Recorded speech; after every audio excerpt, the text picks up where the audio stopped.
Hello नमस्ते सम्पूर्णमा।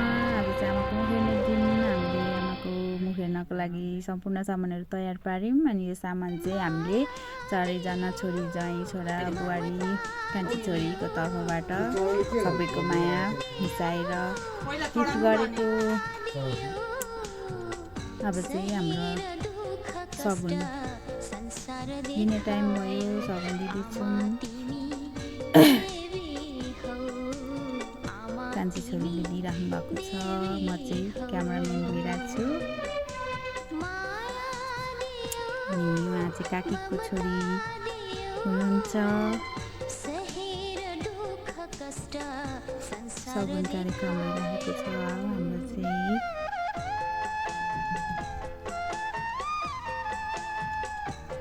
खुट्टा ढल्नुपर्छ अरे नि त छोरीको, त्यही भएर पर्दैन भनेको। अनि बुवालाई पनि सगुन दिँदै। अनि बुवाले चाहिँ आमाको नाममा, म बुवाको मम्मी हुन्न, त्यही भएर आमाको नाममा नातिनीहरूलाई सम्झेर टिका लगाएर दिनुभएको। अब चाहिँ हाम्रो केक काट्न सुरु भयो। महारानीज्यूहरूलाई राम्री बनाएर हो, यति टाइम लाग्यो नि।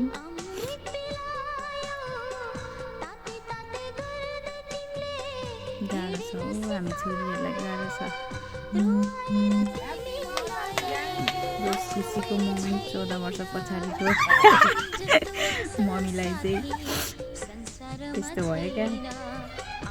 अब चाहिँ हामी बाहिर बानेश्वर डाँडा जानु लागेको। सबैजना आमाहरूलाई भेला पारेर। यस्तै त हो नि गाउँघरको होइन। यो चाहिँ मेरो माइती गाउँ है साथीहरू। यस्तै छ। बानेश्वर दिदीमा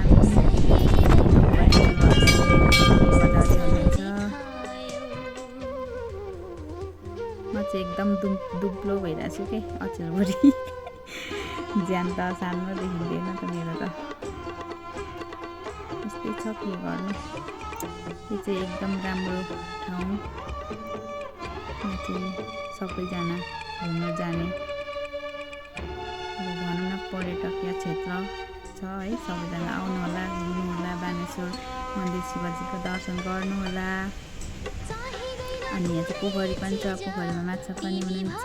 अनि डाँडा पुग्यौँ हामी चाहिँ। डाँडा पुग्दाखेरि डाँडाको हावाले झन्नै हामीलाई सक्दिरा बहिनीहरू लाक्के जस्तै उफ्रिरहेछ।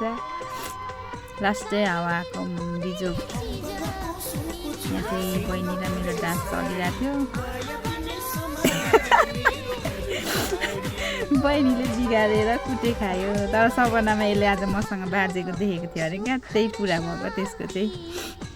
अब चाहिँ हाम्रो भिडियो लास्ट भयो। सबैजना आमाहरूलाई फेरि पनि ह्याप्पी मदर्स डे। रमाइलो गर्यो। यति त गर्नै पर्यो नि, यत्रो वर्षमा आएको होइन। Thank you so much. सबैले भिडियो हेरिदिनु होला। मेरो बहिनीको